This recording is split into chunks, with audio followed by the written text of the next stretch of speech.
Thank you so much for being here. We have a really exciting day. It's hard to find a wonderful moderator for panels because a lot of them in the past have basically given large speeches and kind of taken over the panel. But in the last 3 or 4 conferences, Eric Schnurer has, in my opinion, has been one of the best moderators. He's a political consultant and also a university professor, and I think all that kind of comes together to make him just a perfect moderator. So without ado, I'm going to turn it over to Eric. He'll tell you a little more about himself and the other panelists. Thank you. Take it out here. Welcome. This is the last day of the world as we know it. Americans are going to the polls tomorrow to render a verdict on the first 2 years of a president who's turned the country and perhaps the world upside down. And our first panel is going to talk about the extent to which this has affected the world and will affect the world going forward. Since Mary was taking a poll, I'll start with a poll here. How many of you think the Democrats are going to take the House in this election? Oh, we got a couple of holdouts. How about the Senate? Democrats take the Senate? Nah, of course not. Who here thinks that, sorry, Mary? Well, that's kind of the flip side. I don't think the third parties are going anywhere. 2020, is Donald Trump going to be reelected? Yes? Wow, only one. Okay, well, I'll depress everybody. I'm a lifelong Democrat, and I'm absolutely certain that Donald Trump's going to be reelected. So we can start with that premise. Let me give you a quick introduction of the panel, and I want to get the discussion going. Bruce Hawker is a former advisor to the Prime Minister of Australia and active in political affairs down there for the 15 years or so since he got out of college. Andreas Elfving is, I'm going to put my glasses on to make sure I get this right, the head of policy and international officer of the Swedish People's Party in Finland. And Mauricio Moura is a professor at GW and the CEO of, you'll have to correct me here, Idea Big Data, a technology and polling company that's active here in the United States and Europe, as well as his home country of Brazil. All right, so for starters, I woke up this morning to a bevy of international news that shows the effect that Trump's having on the world. Just to give you a very quick sampling, the Financial Times reports China's Xi Jinping hits back at trade critics. President tells rivals to fix their own problems before complaining about China. We can wonder what rivals he's talking about. Asia stocks retreat with focus on U.S.-China rift. And from the Washington Post, Trump finds a like-minded demagogue in Bolsonaro. So obviously, Trump and Trumpism are having its effect around the world. When Americans go to the polls tomorrow, the thing that will be foremost on every voter's mind is how are our choices affecting countries around the world? Well, no, of course that won't be. No Americans care about how our choices will affect your countries. But what I'd like to start with is how do you think our choices are going to be affecting your countries?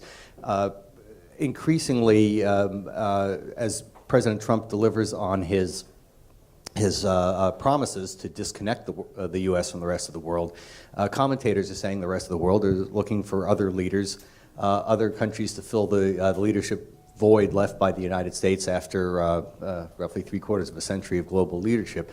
Particularly, countries are turning to China, commentators in this country say. So I'd like to ask each of our panelists, do our choices in this election, will the results of our politics matter to your countries, and if so, why? We'll start with Bruce, because you're here representing not just Australia, but the entire Asia-Pacific region. So I'd like you to tell us, is China dethroning the United States, and how will our elections matter in your part of the world? Well, China is very interesting to Australia, and it has been for some time.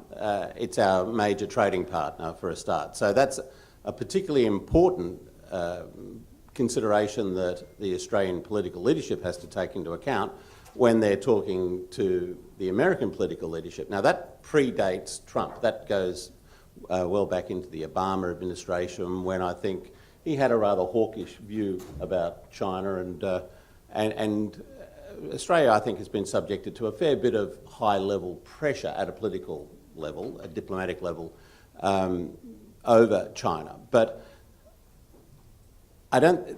So Australia walks a very fine line. It has to be cognizant of the political and military, diplomatic, historical relationships with the United States, which are very strong. You know, we've fronted up for every war that America's been involved in since the First World War. First time Australians fought together with Americans was in 1918 at the Battle of Le Hamel on the 4th of July. And really we've been in lockstep since then. And of course, geographically, we're a country that has felt an anxiety about Asia in the past because of Japanese expansion in the Second World War. So right now the government in Australia is much more pro-US in its stance, but I think they're also looking in businesses at opportunities which may come about as a result of a trade embargo or trade wars with China. You know, we're a major agricultural producer, just like Brazil is trying to get into the soybean crops. Australia will be looking to position itself there as well. So we look at it with bewilderment. We want it to be sorted out. We'd like to see the trade wars resolved, I think, sooner rather than later. It's affecting our stock market because what happens in the United States deeply affects us. Around Asia itself, you have to remember that the Chinese have been doing a lot of work with small Asian and oceanic governments for a long time. You know, for at least 10 years, they've been spending a lot of money, lending a lot of money in those communities. And Australia is the biggest aid giver in the oceanic region, the Pacific. But China's there, and it's making a big noise and a big impression on these countries. And I think we've all got to be conscious of that you know, they've got money and they're making it work. So democracy, schmocracy, that's not really an issue for a lot of these countries. It's what are you giving me right now to build my roads and so forth. And we're seeing that right across the Pacific. Andreas. Right, thank you.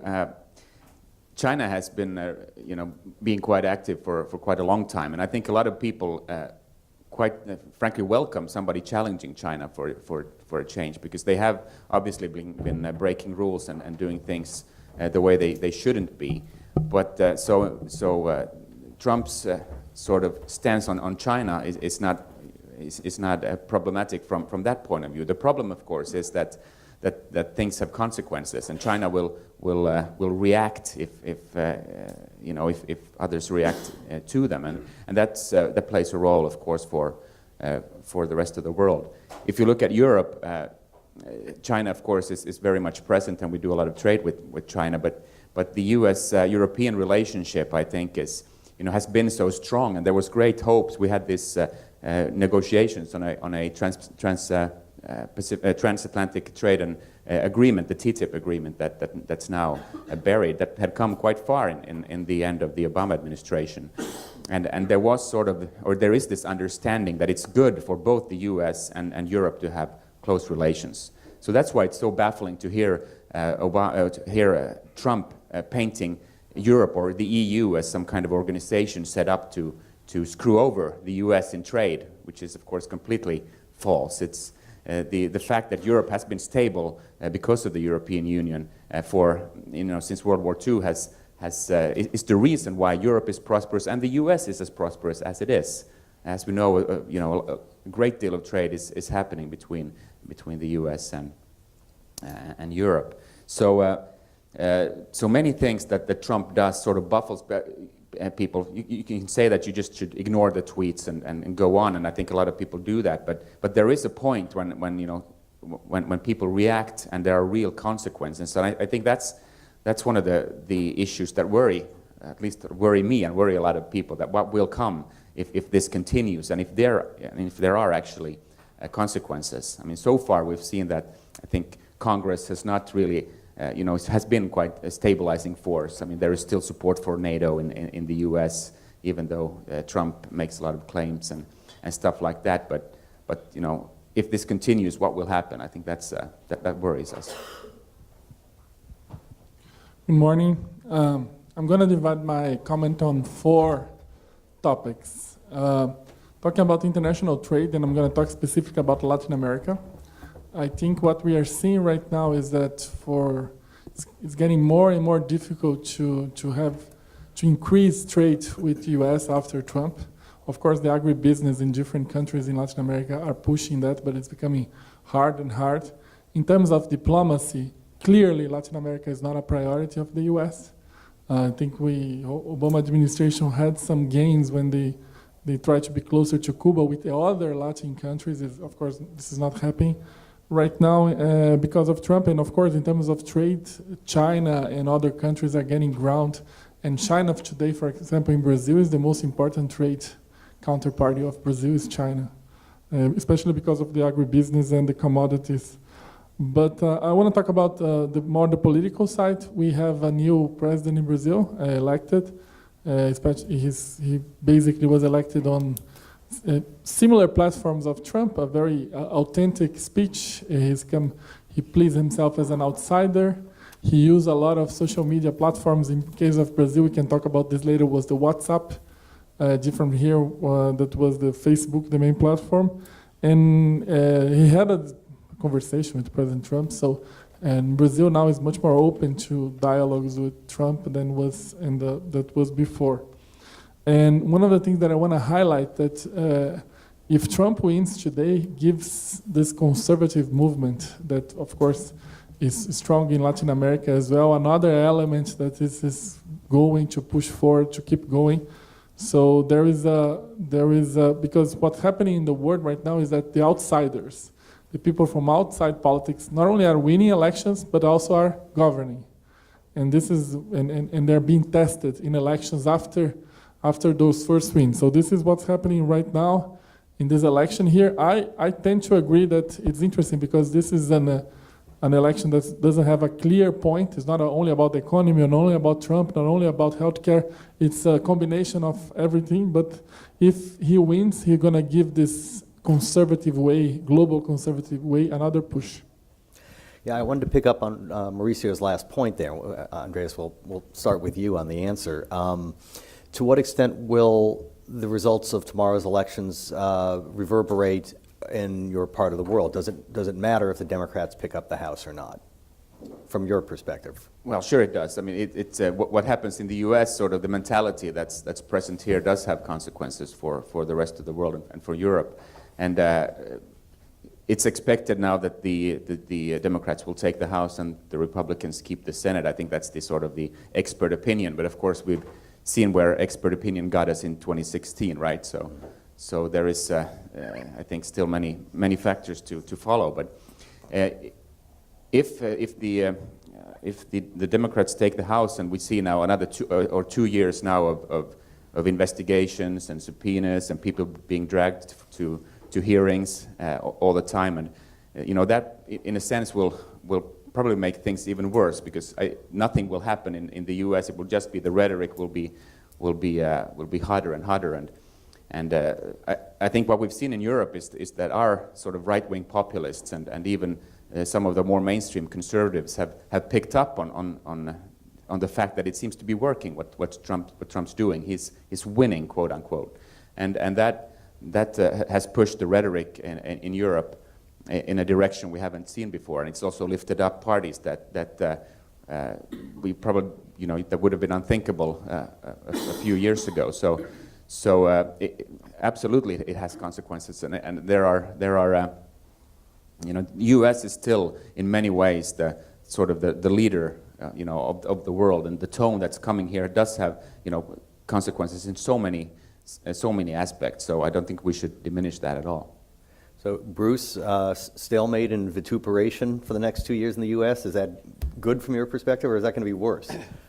No, I don't think it's going to be good for Australia at all. But it will certainly excite a lot of interest.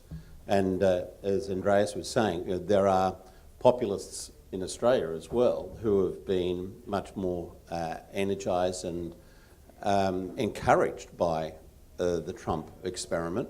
And whatever happens in the midterms, I think that's going to be an ongoing fascination in Australia. I think there'll be anxiety amongst progressives because, like anywhere else, you pick your sides. And the United States is a point of real fascination for Australia. We do follow it. I mean, we've never followed the midterms before, And that's remarkable that now they are actually doing that in Australia, and it's because of Trump. And we can't ignore the elephant in the room. He's a big one. And so I think that will be an ongoing concern. Whatever happens in these midterm elections, Australia is going to keep its fascination with Trump going. It may create more uncertainty around the issue of trade. There's one issue that really will focus attention if these trade wars continue into 2019. It'll be trade. That will be it, and that could have significant impacts. We just don't quite know where that's all going to land for Australia. But if China were to take a downturn as a result of the trade wars, then and it doesn't require Australian iron ore or Australian coal anymore, or any of its minerals to the extent that it's relied on in the past, that is a significant issue for us. And because we avoided the global financial crisis, the Great Recession, because we had such a strong export industry, largely directed to China. If that gets affected, as it's already taken a bit of a downturn, but if that gets seriously affected, then that will have significant impacts for people in the street in Australia, not just diplomats. Well, thanks to Mary, we've had events like this around the world in the last couple of years, and I was fortunate to moderate a panel like this 2 years ago, just before the polls closed on Election Day. And we had people from around the world giving their opinion on what the Clinton presidency was going to be like for their countries. Later that evening, when it became clear that there wasn't going to be a Clinton presidency, I ran into a young attaché with the Estonian embassy. And I know we have a lot of Finns here today. The gentleman from Estonia expressed a great deal of trepidation to me about what the Trump presidency was going to mean for his country. And the next day, Mary took me to meet with a group of Swedish political leaders who had similar sorts of concerns. So as a representative of Finland here on the panel, Finland is, of course, traditionally the country that has the greatest interface from the West with Russia. Trump's dealings with Russia and his relationship with Vladimir Putin have been probably the number one foreign policy issue in the U.S. in the last 2 years. How do U.S.-Russian, I have to keep resisting the urge to say Soviet, how do U.S.-Russian relations play out for you in Finland specifically, and Scandinavia more broadly, and then talk a little bit about how the European Union as a whole sees that relationship? Sure. I mean, Finland, as you said, has at least looked at itself as a country that can sort of mediate between the Russia and the West, and I think we saw this summer again when the presidents Trump and Putin met in Helsinki that Finland sort of wanted to take up this role again. I think our president was very pleased with the fact that Helsinki was chosen. However, this relationship, I mean, we're trying to, Finland is not a part of NATO, for instance, like Estonia and the rest of the Baltic states. And Finland has had a very, an approach towards Russia that has been very sort of pragmatic, and we think that we can sort of control the situation by not being too, playing too much on one side. On the other hand, Finland has a very close partnership with NATO and with Sweden, who's not a part of NATO, but Sweden and Finland, have close partnerships when it comes to defense, and it's sort of the step for Finland to join NATO would technically be very, very small. And of course, Russia knows this as well, and there is so there is a constant tension. And of course, we've also seen efforts by Russians to buy up properties. There was a big article in the New York Times, I believe, a few days ago about this big operation in the Finnish archipelago when Finnish authorities seized a couple of properties that have been built with big helipads and stuff that seemed very suspicious, built close to important infrastructure in Finland and close to the main maritime waterways. And this sort of thing is happening, and we are sort of aware of this. And of course, when the situation is getting the way it is between President Trump and Putin, and you don't really see, I mean, there is a lot of clear actions taken by Congress, and sort of that hard line towards Russia hasn't really changed or shifted. It's maybe even become more clear. But at the same time, we have the situation with the president himself and his very strange relationship with Mr. Putin that sort of messes things up. And I think that's very much on people's minds, how this will affect things in the end. So the Mueller investigation, I think many people in Europe are also waiting to see what that will look. If you look more broadly, Russia, of course, is a big player in European politics as well, and Ukraine, of course, was the prime example of sort of their way of just doing their thing and not really, being willing to push the envelope quite far. And of course, the European response, in many ways, has been quite muted. I mean, Ukraine should have a much closer relationship with EU. That's what they want, and that's pretty much what started all this. So there is sort of also Europe is being quite careful when it comes to how tough they deal with Russia. And this is the reality we live in, and I don't think there is a clear answer how to play this. Some people want a more harder stance, and some people think it's better to work with the administration. And without the U.S. sort of having the clear leadership role there, I think Europe, it's not to our credit. We haven't been able to fill that void or to take a strong stance, which of course part of the reasoning is the sort of good work by Russians to place have people driving their interests in different countries as well. So the situation is quite complicated and quite potentially quite dangerous. So these are exciting times in that sense.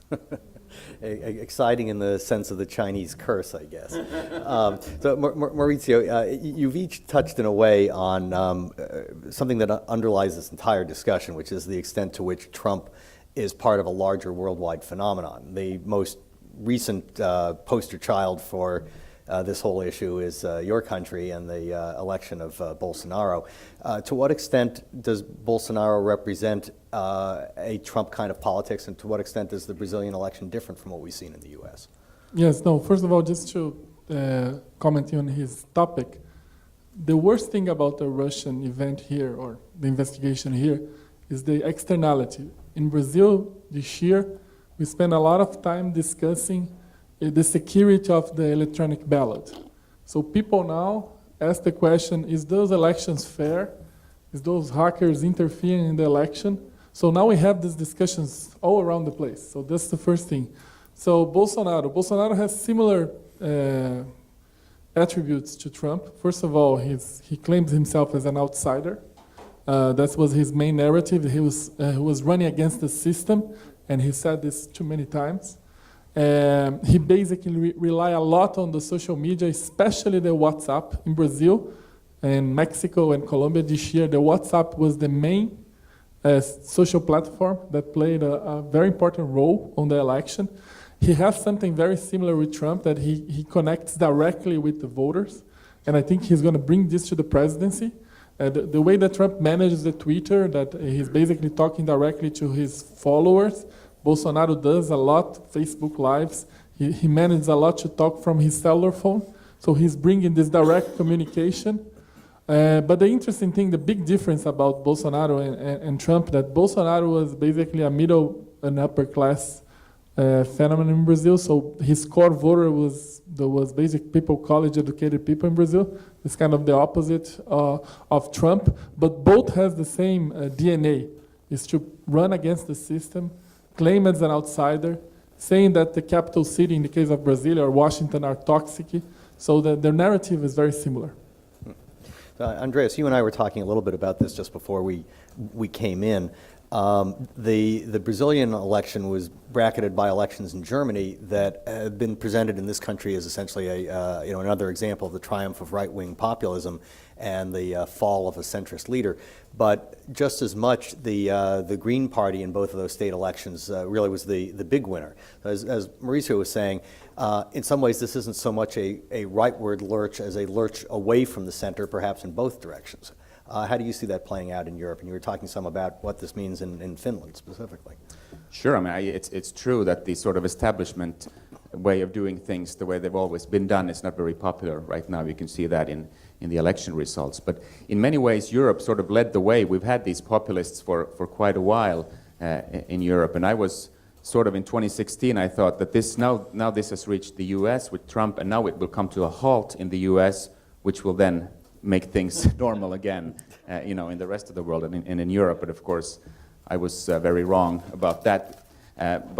So there is a problem to navigate in this new space for sort of regular or establishment parties, because you don't really know, what to do. The old ways aren't working, and you see the populists on the right rising, and in many ways also the anti-establishment parties, on the left or the Greens rising as well. But I still think that the most of the energy sort of is on the right, and that's where sort of the danger is that something, that big consequences will be had for the European Union, for instance, and things like that. The left wing and Greens are quite, in many countries the Greens are quite established already. They've been around for a long time, whereas in Germany the AfD it's a quite new party who doesn't have any sort of establishment structures or anything, so they can go pretty much anywhere, and I think that's what's worrying. So the thing now for establishment parties is to be able to change and shift so that we speak about the issues that people want to hear about. I mean, immigration is an issue in Europe, of course, but that space has pretty much been left to the right-wing populists, and I think prime example, the Democrats here too seems to have a problem countering the arguments, from the more extreme arguments about, for instance, immigration as well. And that trend, if there is to be a change to this, that has to change. We need to be able to speak about issues in a way that people can relate to, and not seem like we're just a big part of the problem who don't do anything about anything. So, Bruce, this is an obvious lead-in to you. You were nodding very heavily, and I know you've conducted research specifically on this question in Australia, and that seems to relate very much to everything that all of us have been saying from all our respective countries. Tell us about that. Yes, well, we did an in-depth analysis of the voting intentions and the level of disillusionment amongst Australian voters with the two major parties. Now, I guess the bottom line in that was that 47% of the people that we polled were saying that they were either leaving the major parties or would leave the major parties if the right person came along to lead them that way. So that's very unusual in Australia, because for the best part of a century it's been the Liberal Party, which is really the Conservative Party, and the Labor Party who have dominated. And those two parties would really be fighting over the 10% in the middle. And now that 10% is really 47, 50% of the electorate. That's incredible in Australian terms, and I don't think either of the major parties have really come to terms with how to deal with this phenomenon. It hasn't really manifested itself in the form of a Trump, but there is a right-wing populist party called One Nation, which has been around since the mid-1990s and was established in response to a refugee crisis of people coming from the northern waters into Australia, and a high level of anxiety amongst Australians about undocumented immigrants. It didn't matter that these were just small boatloads of people, generally coming from the Middle East, but arriving in Indonesia and Malaysia and coming down that way on boats which were unseaworthy as a result of, and as a result of that led to lots of deaths. Let me interrupt you a second and ask about that a little more specifically. We haven't, despite the extent to which immigration has dominated the debate, particularly the closing debate in this election in the U.S., the U.S. really hasn't seen the kind of immigration crisis that overwhelmed Europe in the past couple of years and that you're talking about in Australia. But one of the big debates here is the extent to which the appeal of Trump is about race and ethnicity as opposed to economics. So here you're talking about a fairly small impact in terms of numbers of people showing up on Australian shores, yet it provoked a real crisis. How much is that about, I'm worried that my job is being taken, and how much, as the Washington Post put it in a book review yesterday, that the concern is I'm worried about my job being taken by somebody who doesn't look like me. Probably more the latter. I mean, these in 1996 and recently, that's for you, Erica. Get rid of that. You know, Australia's economy has been strong. It's been growing for the best part of a quarter of a century, year in, year out. So it's not really a job fear. I think it's a fear of Islam. That is very much part and parcel of the anxieties that they have, because these people, in large part, they're escaping from countries which are ravaged by war. But it's not all Islamic people. So it's a very primitive sort of a response in Australians as well, because we were threatened in the Second World War. You know, the Japanese came within 100 miles of the Australian coast. They bombed Darwin and other parts of the country. So that, and Australians traditionally have seen themselves as a European country in Asia. So there's a very sort of primitive sort of reaction to these sorts of concerns, which are, I guess it's hard to intellectualise for a lot of people. They just think that it's not right. And in that particular incident in 2001, when a Norwegian freighter picked up these refugees in the water, tried to take them to the nearest port, which was Australia, which they were obliged to do under international law, the Australian Prime Minister, and it was around about the time of 9/11, said, we're not having them here. And there was an election in the offing, which the Labor Party, the opposition, looked like winning. He turned that whole election around on this issue of unauthorised immigration, as he called it, into the country, even though we had refugee obligations under international law. And he famously said in a speech, we decide who comes into this country and on the terms that they do. And it was a remarkable piece of rhetoric, and it bonded working class Australians with others. And of course, the Labor Party in Australia has a long history of supporting restrictive immigration, not now, but up until the 1970s they did, as did the Liberal Party. They had and they still do have a policy to try to ensure that Australian jobs are protected. So the sorts of things that Donald Trump talks about strip away the xenophobic, racist sort of overtones to it, are quite mainstream sort of values in Australian politics that people respond to, as I think they do in the United States. So that's where I think the problem is for the major parties.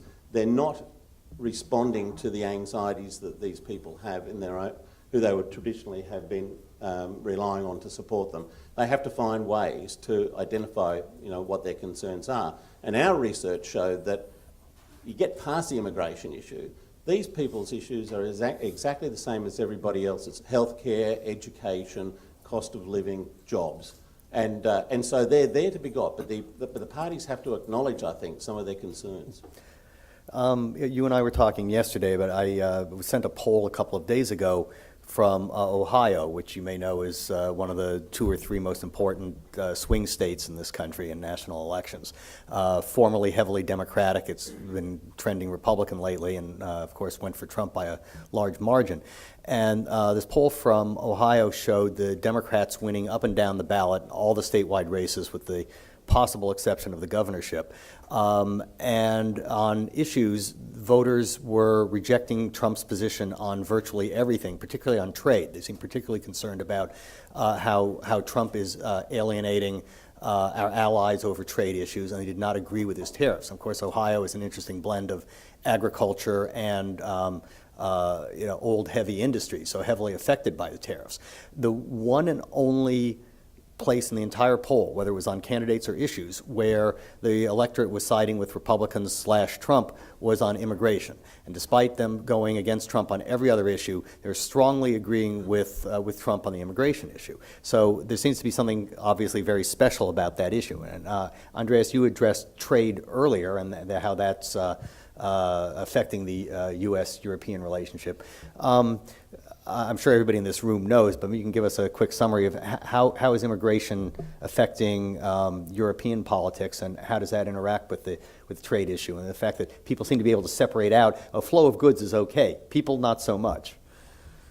Well, of course, the question of people moving around in Europe has been a problem also within the EU. I mean, For instance, Brexit was fueled in many parts by a fear of letting in too many Eastern Europeans, for instance. That has been an issue in the UK for a long time.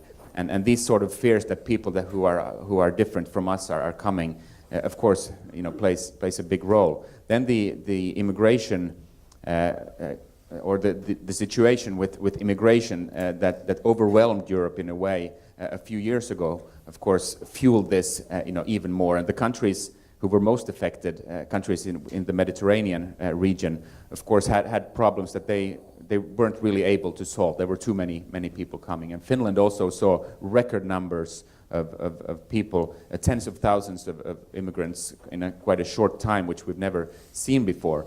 And that, of course, helped the populists to paint the picture quite similar to what Trump is doing here about who the immigrants are and what they do and how awful and dangerous they are, if you will.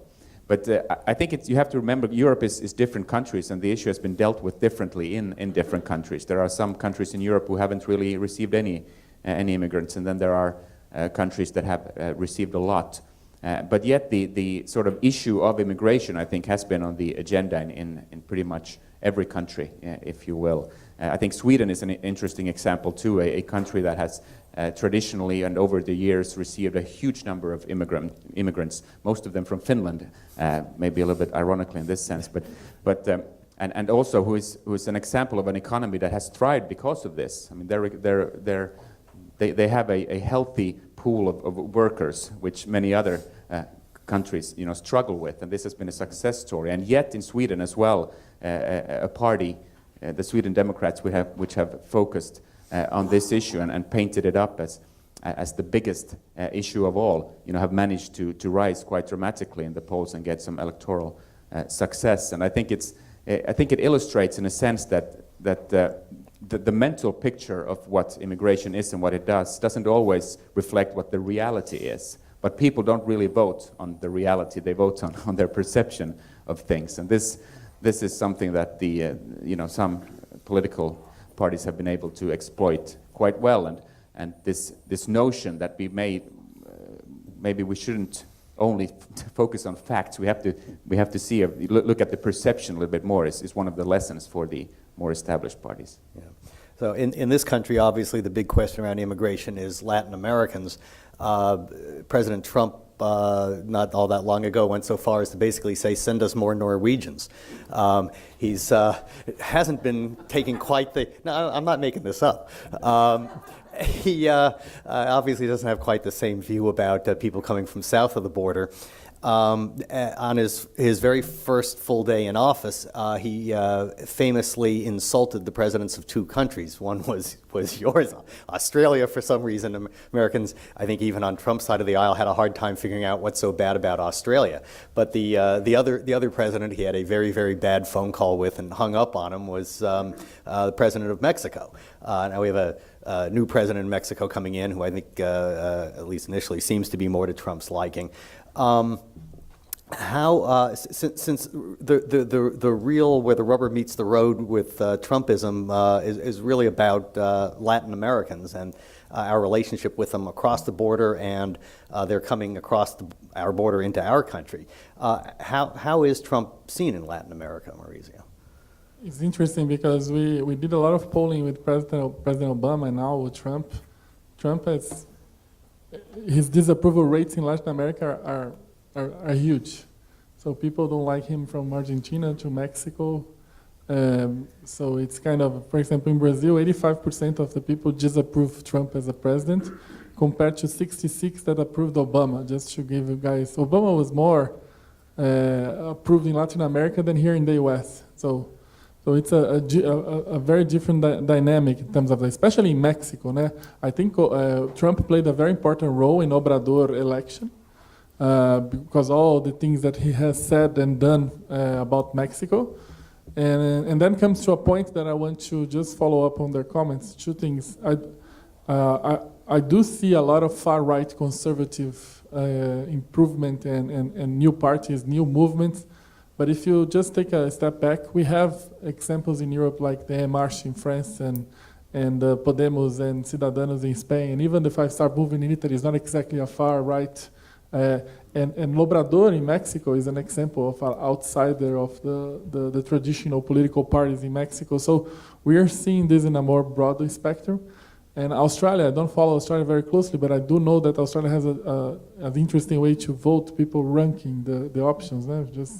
So, yeah, that also gives a lot of difficult for an outsider because they need to. So that's I think this is a more anti-established movement, and in Latin America, for sure, Trump is not popular at all. Yeah, you know, on that score, two small things that aren't in most of the commentary, but you all might want to look at in the election returns tomorrow night. The state of Maine, which is a small, largely rural state, is having a referendum tomorrow on ranked choice voting, which you were just mentioning, which is more or less seen as antithetical to the American way of holding elections. But if it gets a foothold in Maine, that may be the next kind of progressive future, because it opens up alternatives to the main parties, which is, because of our electoral system, very, very difficult to launch. The other is in Kansas, which is a rock-ribbed Republican state. There's a very hotly contested three-way election for governor going on there, where there is a strong third-party candidate who had run for, I believe, the U.S. Senate 2 years ago. So he's well-known, he's popular, running outside of both parties. And at the same time, the Democratic candidate is seen as having a very good chance of winning, which in Kansas is a pretty rare thing, largely because the Republican candidate for governor is probably the most anti-immigrant politician in America. So it's very interesting election going on in Kansas, which will test both the appeal of Trumpism generally in the American heartland and whether a third-party candidate can really have an effect in American elections here. So I think to some degree what everybody's touched on is the extent to which Trump is the tail on the dog as opposed to the dog itself. There's I think fairly well recognized that what was going on in this country is part of a larger global movement. At this point, to what extent is Trump driving this phenomenon in other countries and emboldening right-wing populism? To what extent is Trump simply going to be seen eventually as as the tail on the dog, as a crest on a wave that was going on worldwide, and the U.S. was simply part of that? What do you think? We'll start with Mauricio and work our way back up here. I think you have both, combination of both. I think the success of Trump, of course, as our colleagues mentioned, pushed a lot of movements and pushed a lot of narratives. But on top of that, as people that we work in political campaigns, there's a lot of local issues that play a much bigger role. So I think it's a combination. But I think the biggest legacy of Trump is to change the narrative and speak directly to the people. So he's kind of above the party in that sense, and show that was possible. I think we see a lot of support, or not a lot, but we do see support for Trump, and we hear from voters and from people, and I think that's true all over. People who are just tired of the establishment see Trump as somebody being able to tear it down, and in that sense, I think in many ways now he is leading sort of the mental movement, even though he wasn't first, or he didn't come up with it, if you will. So I guess all things go in waves up and down, and now we are in this wave, and the question is how long will it last, and what will the effects be? But at this stage, I would say that what happens here determines a lot of how that wave looks everywhere. I think I'd agree with that. Right-wing populist figures in Australia and their followers have been emboldened by Trump, and he provides so much grist for the mill every day in the equivalents of Fox and Friends in Australia, like Sky News. Every night you would just get one after another, and Fox and Sky is owned by Rupert Murdoch, a former Australian, who just come out and they just run an aggressive anti-establishment line, to the point where when Malcolm Turnbull, the former Liberal Prime Minister, who was just deposed recently in an internal coup, became the target because he was seen as being too left-wing to lead the Conservative Party. They targeted him on his record on climate change and issues like that. So he had to deal with this constant barrage of commentators who didn't necessarily represent the mainstream in thinking, but were very well exposed to the electorate and to viewers every night, who were just constantly coming at him until finally he broke. And he broke over a question about what they call the National Energy Guarantee, which was an attempt to do a more smooth transition to renewable energy. And that was too much for these people. They just wanted to see coal continually being dug up and put into generators in Australia. So yes, he's powerful and he's influential and probably beyond really the day-to-day influence that he exerts on Australian politics. As the president, it's his persona, it's the messaging that we get from him and his supporters, not just in the United States but around the world. It's something that's quite serious. So we'll take it home here to the U.S. For a minute. Bruce, you've been traveling the United States for the last 4 weeks, I think, right? You started in Arizona and kind of worked your way to Washington. So you've been through the battleground states. You've interviewed lots of Americans on camera and some off camera in bars, apparently. Tell us what you've, and it was all legit. What have you found to be Americans' attitudes? Where is this election headed? How do they see Trump? And what do you predict about the next 2 years of this country's future? Yeah, so we have done a very extensive tour, Arizona, South Carolina, and then we drove from Minnesota right the way across here. And along the way, we've been trying to deal with the touchstone issues which affect Americans, like the border and so forth. And what we are finding is a remarkably divided country.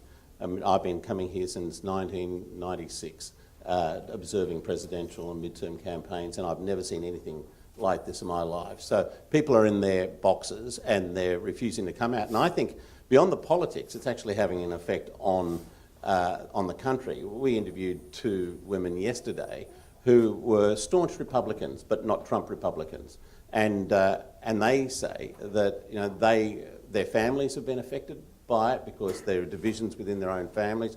Thanksgiving is a tense time for them now. Yes. And I think this is something we've seen on the left and the right, and that's my big takeout. There are a lot of takeouts, but this sense of division is very strong, and I think it's being felt both by Republicans and Democrats. They don't sort of, on the Republican side, make the link between Trump calling out people, Trump tweeting, Trump doing these things at his rallies, and all the tension that exists. They just see it as, they forgive him those things.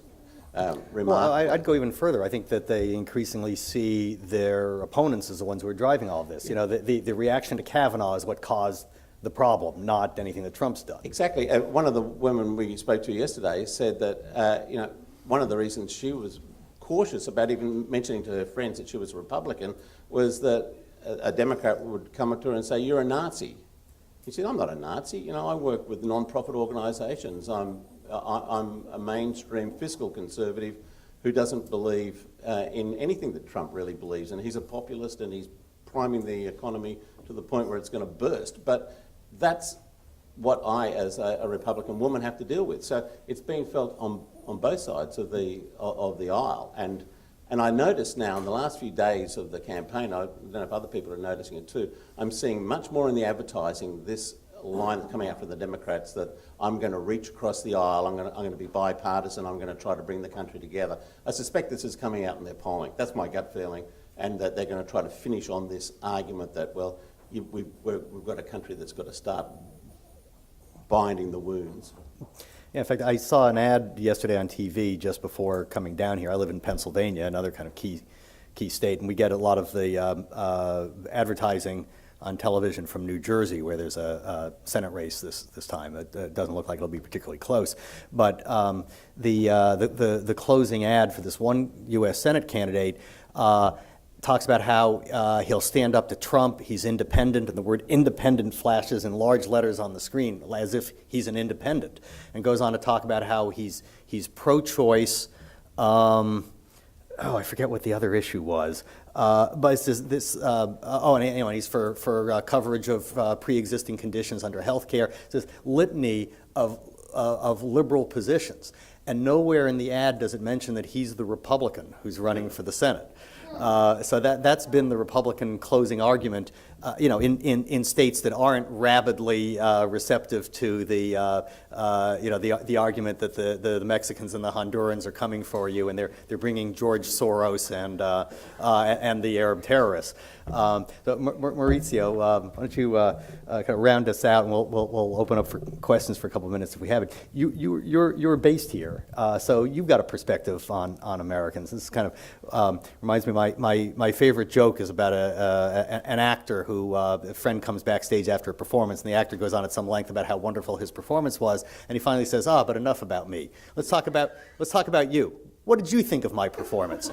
So I'm kind of interested. We've been talking about these other countries, but let's talk about us. What do you think about us? What's going on in the United States from your perspective? No, I fully agree with my colleague that I've never seen the country so divided, and on top of that, I don't see this is going to change in the near future. I think the presidential election will be as divisive as this election was. And then there is a public data that came out yesterday that's super interesting. 50 years ago, people was asking the Republicans if they were okay or had any issues to have a daughter or a son marrying a Democrat, and only 5% said it was a problem. Yesterday, 49% saying that's a problem too. I'm surprised it's that low, actually. But anyway, this is what people are saying because maybe there is a bias when you ask the question. But anyway, it's the difference, the evolution shows something is so wrong. And one thing that I learned about, and it's very important to show this about the U.S., people are postponing the decision until the last second. So this is so there is a lot of voters that are going to be deciding in the last days. And there is a technological argument to that, is that people have much more access to information, so they can know everything about the election just Googling 5 minutes before going to the polls. So this is becoming harder and harder to predict the elections, because most of them decided in the last couple of days, in the last couple of hours. And this is going to happen again in this election. So that's what I'm seeing. Very interesting. So we only have a couple of minutes left here. Do we have any questions from the audience for our panelists? I mean, you must be dying to know how is our election going to ruin the world worse for all of you? Okay, so somebody's nodding. It's a foregone conclusion. You must have some questions anyway. Well, I have joint American citizenships for all the people from Finland and Sweden that Trump gave me beforehand, so we'll pass them out at the back of the room. Nobody wants to ask anything? All right, Okay. well, thank you very much.